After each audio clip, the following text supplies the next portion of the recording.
84 में काशीराम जी ने ये नारा लगाया,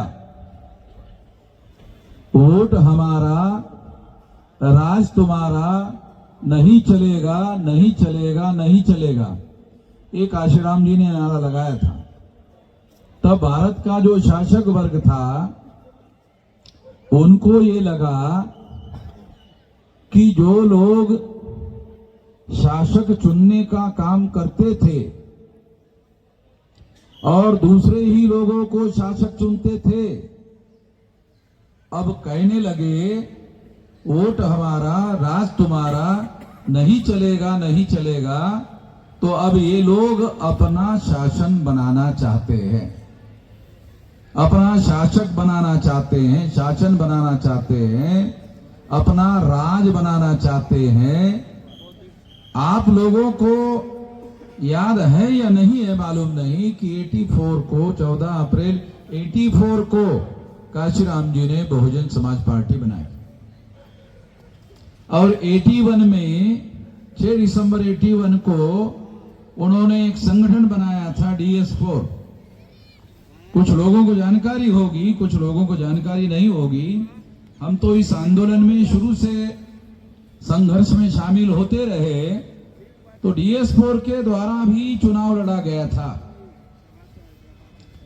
और चुनाव लड़ने की वजह से इस देश के शासक वर्ग में ये मैसेज गया था कि अब ये लोग शासक चुनने का जो काम करते थे, क्योंकि वोट के अधिकार में 2 अधिकार शामिल है। ये समझने की जरूरत है हमारे लोगों को। हमारे लोगों को ये बात समझ में नहीं आती है। ये आज भी हमारे लोगों को समझाने की जरूरत है। वोट के अधिकार में 2 अधिकार शामिल है, शासक चुनने का और शासक बनने का। हमारे लोगों को, तमाम लोगों को ये बात अभी भी समझ में नहीं आती ठीक से। वोट के अधिकार में 2 अधिकार शामिल है। एक अधिकार है शासक चुनने का और शासक बनने का।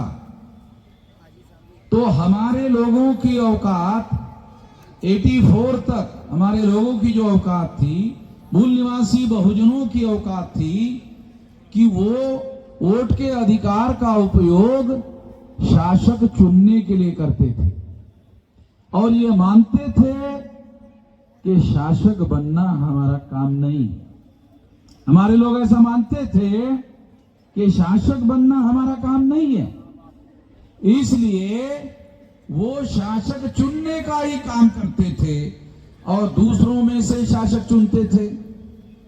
इसलिए दूसरों में से शासक चुनते थे।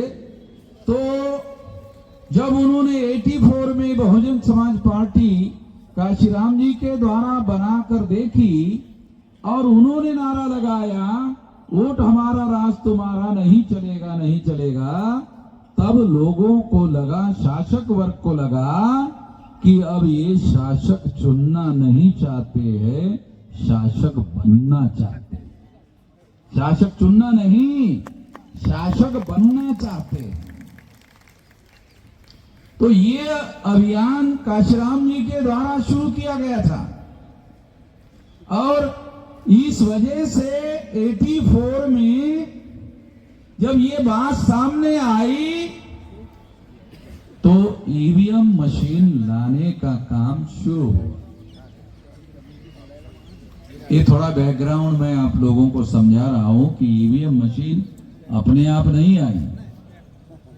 ईवीएम आने के पीछे एक बहुत बड़ी वजह यह है कि हमारे लोगों ने इस देश में शासक बनने का अभियान शुरू किया था। अभी शासक चुनने का काम बहुत हो गया, अब हम लोग शासक बनेंगे। ये अभियान जब शुरू किया गया था, इसको रोकने के लिए ईवीएम मशीन लाया गया और उसके बाद में 20 साल तक इसका प्रयोग किया गया। सबसे पहले केरला में ईवीएम मशीन का प्रयोग शुरू हुआ और सारे देश भर में इसका प्रयोग धीरे धीरे इस तरीके से किया गया ताकि इस मशीन को जैसा वो चाहते थे वैसा उसको डेवलप किया जाए। जैसा मशीन वो चाहते थे, उस मशीन का जैसा उपयोग करना चाहते थे, वैसा उपयोग करने के लिए उनके पास ईवीएम मशीन का तजर्बा होना जरूरी था। इसलिए 84 से लेकर उन्होंने 2004 तक ये प्रयोग किया और 2004 को फिर सारे देश भर में ईवीएम लागू किया।